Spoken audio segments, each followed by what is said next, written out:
Hello friends यार, आप सभी लोगों का वेलकम है हमारे यूट्यूब चैनल पे। और आज हम यहाँ पर बीएससी फर्स्ट ईयर की जो क्लास है, केमिस्ट्री की क्लास स्टार्ट करने वाले हैं। सबसे पहले हम यहाँ पर यूनिट पढ़ने वाले हैं त्रिविम रसायन की सेकंड यूनिट, जो ऑर्गेनिक की हमारे यहाँ पर है, जिसका नाम है त्रिविम रसायन। ठीक है दोस्तों, तो अगर इस वीडियो पर अच्छा रिस्पॉन्स रहता है तो हम इसके अगले पार्ट तो जरूर लाएंगे, वो तो कुछ दो राय नहीं उसमें तो। लेकिन अगर आपका अच्छा रेस्पॉन्स रहता है इन क्लासों पर, केमिस्ट्री की क्लासों पर, तो हम यहाँ पर बीएससी फर्स्ट ईयर की फिजिक्स की क्लास भी स्टार्ट कर देंगे। ठीक है दोस्तों, मैथ और फिजिक्स की। तो अभी केमिस्ट्री की फिलहाल बात कर लेते हैं। वीडियो में आगे बढ़ने से पहले आप चैनल को सब्सक्राइब जरूर कर देना। ठीक है दोस्तों, तो दोस्तों हम यहाँ पर त्रिविम रसायन जो है यहाँ पर हम स्टार्ट करने वाले हैं। तो सबसे पहले हम बात कर लेते हैं यहाँ पर समावयवता की। ठीक है, तो समावयवता यहाँ पर दो प्रकार की होती है। एक तो है संरचनात्मक समावयवता, एक त्रिविम समावयवता। ठीक है, तो संरचनात्मक समावयवता को भी यहाँ पर जो ये प्रकार है यहाँ पर हमने आपको बता रखे हैं, ये देख सकते हैं आप यहाँ पर। श्रृंखला समावयवता, श्रृंखला समावयवता में क्या होता है, अणुसूत्र तो समान रहते हैं लेकिन जो श्रृंखला की संख्या होती है वो भिन्न भिन्न संरचना होती है। ठीक है, हम बात करें फिर स्थिति समावयवता। स्थिति समावयवता में प्रतिस्थापी की स्थिति भिन्न भिन्न होती है। कैसे कि एक है CH3 CH2 ऐसे जुड़ रहा है एक प्रतिस्थापी, एक इधर से जुड़ जाएगा तो अगले जो समावयवी होगा इसका उसमें कहीं और पर जुड़ जाएगा, ऐसे जुड़ जाएगा या ऐसे जुड़ जाएगा। ठीक है, तो इसकी जो प्रतिस्थापक की वो जो रहती है स्थिति वो भिन्न रहती है। फिर हम तीसरे यहाँ पर है क्रियात्मक समूह समावयवता। इसमें क्रियात्मक समूह जो क्रिया करने वाले समूह जुड़े होते हैं, जैसे हमारे श्रृंखला के आखिरी में डोले होते हैं COOH, तो एक में COOH होगा तो दूसरे में कुछ और हो जाएगा जैसे OH। तो इसके जो क्रियात्मक समूह होते हैं वो अलग अलग होते हैं, उन्हें क्रियात्मक समूह समूह समावयवता यहाँ पर बोलते हैं। ठीक है, फिर दो प्रकार के और है, मध्यावयवता, मध्यात्मक समावयवता और चलावयवता, इनाइल समूह। ठीक है दोस्तों, फिर यहाँ पर समावयवता दूसरी है त्रिविम समावयवता। जो भी यहाँ पर तीन प्रकार की हमारे बताई गई है, ज्यामिति, प्रकाशिक समावयवता और सरल पर समावयवता। इनको हम यहाँ पर विस्तार रूप से पढ़ने वाले हैं, तो इनको यहाँ पर मैं ज़्यादा नहीं समझाऊंगा, आगे बढ़ते हैं। ठीक है दोस्तों, तो सबसे पहले हम यहाँ पर बात कर लेते हैं समावयवता की परिभाषा की। तो ऐसे यौगिक जिनके अणुसूत्र के मान समान होते हैं परंतु भौतिक व रासायनिक गुण भिन्न भिन्न होते हैं समावयवी कहलाते हैं तथा उनका यह गुण समावयवता कहलाता है। ठीक है, तो ऐसे यौगिक जिनके अणुसूत्र का मान यहाँ पर समान है, जैसे CH3 CH2 अब इनमें ऐसा ही एक और यौगिक होगा जिनके इनमें अणुसूत्र तो समान होगा, ठीक है, लेकिन उनका जो भौतिक व रासायनिक गुणधर्म है वो इनका भिन्न भिन्न रहता है।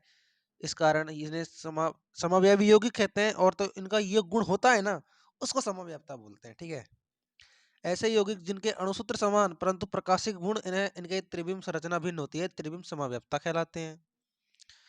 ऐसे यौगिक जिनके अणुसूत्र के मान तो समान लेकिन यहाँ पर जो रासायनिक गुण होते हैं, जैसे मतलब प्रकाशिक गुण, रासायनिक गुण के स्थान पर प्रकाशिक गुण एवं त्रिविम संरचना भिन्न होती है, उन्हें त्रिविम समावयवी यहाँ पर बोलेंगे। फिर हम यहाँ पर बात कर लेते हैं दोस्तों प्रकाशिक समावयवता के बारे में। त्रिविम समावयवता मैंने पढ़ ली, और हमारी दूसरी नंबर है त्रिविम समावयवता में प्रकाशिक समावयवता। ठीक है, तो प्रकाशिक समावयवता में यहाँ पर स्टार्ट कर रहे हैं। ठीक है, तो प्रकाशिक समावयवता, प्रकाशिक प्रकाश जो सभी संभव दिशाओं में गमन करता हो, कि ये कोई प्रकाश है, ये प्रकाश है, ये सभी संभव दिशाओं में आपको पता है गति कर सकता है। ठीक है, तो इसको एक प्रिज्म से होकर गुजारेंगे हम।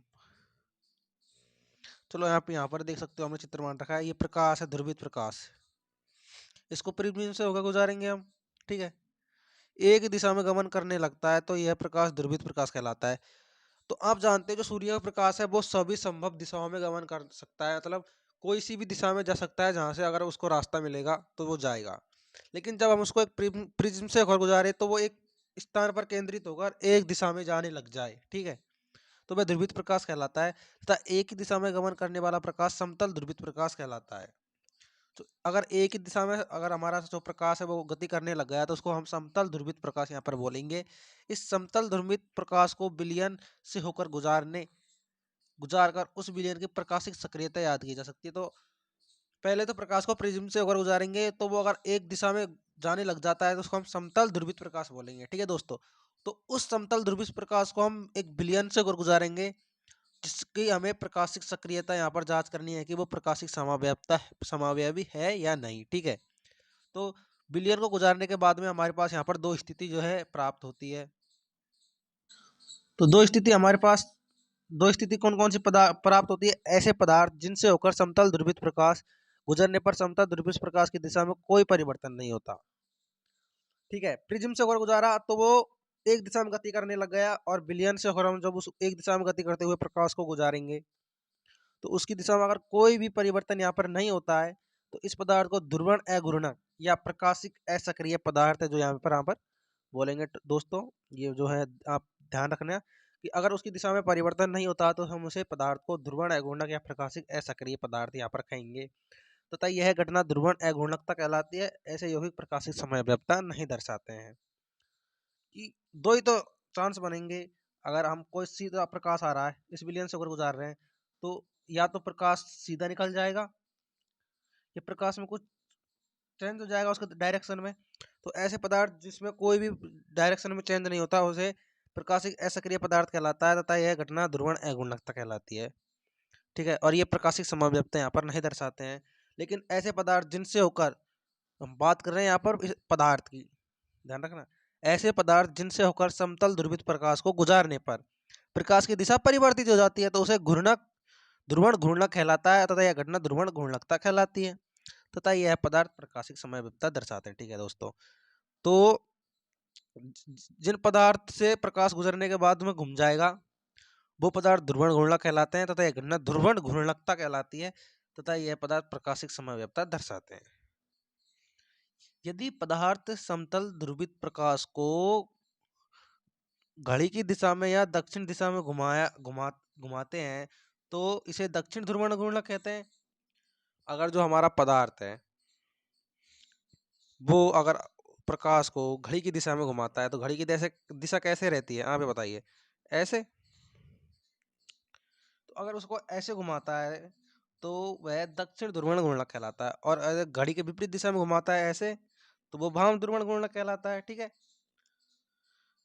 दक्षिण ध्रुवण घूर्णक D+L और वाम ध्रुवण घूर्णक L-। ओके। कोई पदार्थ समतल ध्रुवित प्रकाश को जितने कोण से घुमाता है वह उसका ध्रुवण कोण कहलाता है, घूर्णन कोण। कोई पदार्थ समतल ध्रुवित प्रकाश को जितने डिग्री कोण पर घुमाता है वह उसको घूर्णन कोण कहलाता है। कि मतलब ये प्रकाश आ रहा सीधा, ये कितनी डिग्री कोण से घुमा दिया, ये इसका घूर्णन कोण कहलाएगा। ठीक है दोस्तों, थोड़ा सा याद रखने की वाली परिभाषा है यहाँ पर, समझाने का कुछ ज्यादा है नहीं है। घूर्णन कोण विशिष्ट घूर्णन पदों में याद किया जाता है। घूर्णन कोण याद करने के लिए यहाँ पर ये सूत्र दे रखा है आपको, अल्फा टी अपॉन लैम्डा बराबर अल्फा अपॉन लैम्डा इंटू सी। ठीक है, अल्फा प्रेषित घूर्णन कोण है यहाँ पर, एल है जो यहाँ पर हमारा प्रकाश द्वारा तय की गई दूरी है डीएम डेसीमीटर में, और सी सांद्रता है। विशिष्ट गुणक है हमारा जो यहाँ पर निम्न कारकों पर प्रभावित करता है, निम्न कारकों पर जो है डिपेंड करता है। पहला है प्रयुक्त प्रकाश की तरंग दैर्घ्य, की जो हम प्रकाश यहाँ पर प्रयुक्त कर रहे हैं विलयन से गुजारने के लिए उसकी तरंग दैर्घ्य क्या है। दूसरा है तापमान टेम्परेचर। तीसरा है प्रकाश द्वारा तय की गई दूरी की प्रकाश कितना यहाँ पर चला है। चौथी है उस जो हमारा विलयन यूज कर रहे हैं उसकी प्रकाशिक सांद्रता जांचने के लिए उसकी यहाँ पर जो सांद्रता वो क्या है। और तीसरी है विलय व विलायक की प्रवृत्ति, की जो विलयन में विलय और विलायक है उसकी क्या प्रवृत्ति यहाँ पर है। यदि किसी पदार्थ के विशिष्ट गुणन को अणुभार से गुणा कर दिया जाए तो उसे आणविक घूर्णन कहते हैं यहाँ पर।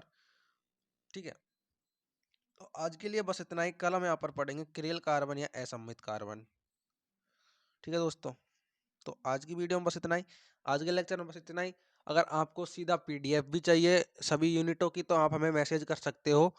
कुछ थोड़ा बहुत पे करना पड़ेगा आपको, लेकिन हम आपको अच्छी जो यहाँ पर है जो यूनिट की सभी PDF आपको उपलब्ध करा देंगे। ठीक है दोस्तों, आज की वीडियो में बस इतना ही। हमने डिस्क्रिप्शन में सारी जानकारी दे रखी है। अगर आपको जो है यहाँ पर PDF चाहिए यूनिटों के साथ नोट्स चाहिए आपको सीधे PDF में, तो आप वो भी हमसे यहाँ पर ले सकते हो। और अगर आपको पढ़ना है तो आप ऐसे भी यहाँ पर पढ़ सकते हो। ठीक है दोस्तों।